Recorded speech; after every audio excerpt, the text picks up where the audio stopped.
Hi guys, it's Sherry. I am jumping on live with you guys tonight because it is Fix Your Funk Friday. Hold on, I need some water. So, if you guys have been following me, and if you haven't, I'm maybe new to you. My name is Sherry Madelid. I am a nurse, I'm a wife, I'm a mom, and I have gone through one of the biggest losses that anyone can go through, and that is the loss of a child. And so I am working through my grief, and I am sharing with people how I am getting through it and sharing the gems and the nuggets that I'm learning to help myself to also help other people. So if you are joining me tonight live, I want you to go ahead and drop a number 1 below, or you can just say hi. I'll see you in the comments. If you're catching the replay, I know it's Friday night and you guys might be out and about and having fun with the family, which we're going to go do as soon as I'm done here. Go ahead and drop a number 2 below and let me know that you were here, or just say hi in the comments and say watching the replay, something like that. So I wanted to come to you guys tonight because this week was a big week for me, and as I mentioned last Friday, I decided to start doing these lives every week on Fridays, calling them Fix Your Funk Friday, because it is a process and it's something that we can all learn tidbits and nuggets and work on those things during the week, and then you know, have something new the following week. So for me, this week was big because I had my first appointment with a therapist.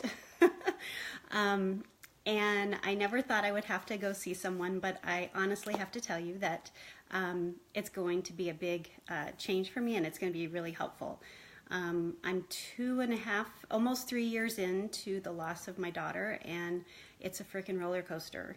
And I've developed some issues with isolation and not reaching out and not partaking in the things that I used to enjoy as much over the last 3 years. And it kind of all came to a head this last month or so, and really realizing and taking a good look at what I haven't been doing. So one of the things that I talked to my therapist about this week was getting comfortable with being uncomfortable. Because since I've lost my daughter, I find it very uncomfortable to be around people, because I don't know what's going to be said. I don't know what people are thinking. I don't want pity upon me. I don't want people to treat me differently. I don't want them to feel like they can't talk about things when I'm in the room or what have you. So there's a whole lot of anxiety that goes around that. And it doesn't just revolve around grief. It can also revolve around any kind of a traumatic situation that you've gone through in your life. It can be as big as a major loss, a car accident, a trauma that's happened in your life. It can be as little as divorce. Sometimes divorce is it's a big thing in someone's life, but it may not be as major as like a major trauma or something. You know, abuse, even if you have a history of mental illness, whether it be, some people live with schizophrenia, some people live with major depression and bipolar disease and that sort of thing. So all of those things can cause people to really stay within a bubble and not want to get comfortable in feeling those uncomfortable feelings. And so I can attest to that I absolutely have been doing that. And the first part of it is really recognizing what that is. And it's natural to not want to go into an uncomfortable situation. Our bodies, our chemistry is made up to not want to get into into uncomfortable situations, because our brains want to keep us safe. It's that whole fight or flight thing. So if you are put into a situation that's scary or something that causes fear, you're going to have that fight or flight where you either want to take off the other way or you're going to fight through it to get comfortable again. And for a lot of us, it's the flight part. We retract back. We don't want to feel uncomfortable. And all what that does is that puts you into a funk, and that puts you into some people might feel like they're in a rut, or they're unhappy in their being discontent, and unhappy in a job, unhappy in the day-to-day, and not finding your joy. I can tell you that for me, it's my safe zone. I am totally happy at home with my family, and I think a lot of people feel that way, that might be going through something similar, whatever's inducing it. It can be different things, but you build up these walls, these barriers around yourself, whether it be a bubble or you don't leave your house. Some people never leave their house. I do. I get out, I shop.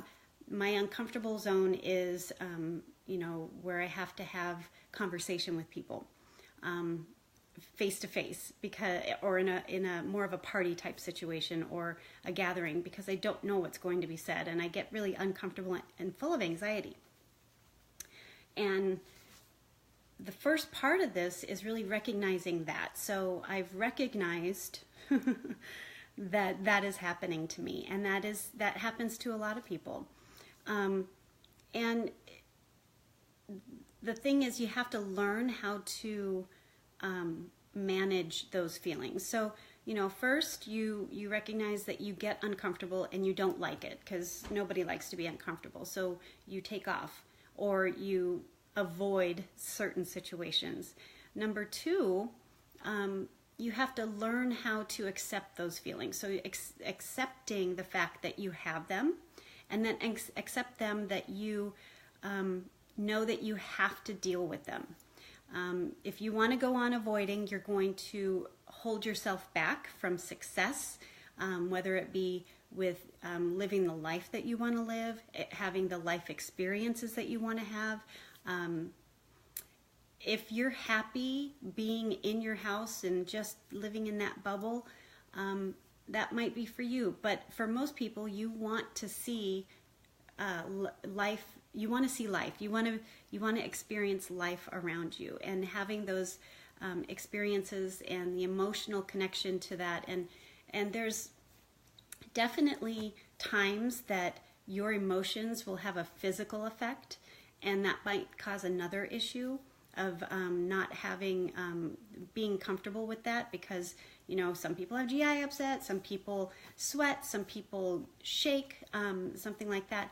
So you have to do it in stages, and you have to find also ways to help you release that anxiety, because that is a form of anxiety. So, for me, I do a lot of personal development, and I read a lot of different tools of how I can focus my mind. Some people will go for a walk. Some people will, another thing you can do is journal. You can have those times where you feel uncomfortable with a close-knit group of friends and ease yourself into it. So, there's several ways that you can find a way to get comfortable with being uncomfortable. That is just going to be one part of changing how you can focus on your life moving forward. This relates to not just going through grief, guys. This relates to also if you are holding yourself back with fear from the things you want to do in your life. So is it that promotion that you want at work? Is that starting, for nurses, going into a different level of nursing? So, you're a med-surg nurse and you want to go into telemetry, or you want to go into ICU or labor and delivery. All those changes induce fear in people, And when you have fear, that's uncomfortable, and then that holds you back. So always take that fear and use it to fuel yourself. So turn it into that fight. Fight through those feelings. Learn ways that you can manage those feelings, whether it be journaling, exercise. I'm a big fitness fanatic. You guys know that. So I say move your body every single day. I did my first hot yoga class last night, and it was amazing. I'm going back this weekend, so totally I got so much out of it and such a release, and my body feels amazing today. It was clarity on my brain. Serious, move your body. Go get a yoga class. Do a yoga class, do a yoga video at home in a quiet, closed space where you can do that. So fitness, go for a walk and clear your head. Journal, listen to some personal development, whether on a podcast or a personal development book on audio, or read a book. All those are ways that you can take to manage the feelings of fear and being uncomfortable so that you can get comfortable with it, to manage it so you know you can come out on the other side and have success. So that is my tidbit for my week, Fix Your Funk Friday. And I hope you get some value out of this. And if you do, please comment below and let me know, because I'd love to know that I'm making a difference in somebody's life. And sharing this journey of mine has brought me a lot of joy to help other people and sharing it with other people. But also it gives me a lot of fulfillment as a nurse, that I can help people in other ways than just in the hospital. So I'm no longer at the bedside, but we do our part in every department of nursing. But please let me know if this was helpful, and I would love to hear from you. Even if it's just a message, you don't have to comment, but send me a message. Let me know what you think. But otherwise, I will see you next Friday live again. I don't know if it'll always be at 6:30, but I plan to be on live every Friday with Fix Your Funk Friday, with what I'm learning through the week and how we can better ourselves through it's mental health, it's our emotional health, our physical health, and those things that we can put together, meld together to be our very best selves. So I will talk to you guys later. Go out and have a wonderful evening with your family, your friends, or whatever you're doing tonight, and stay safe. Bye, guys.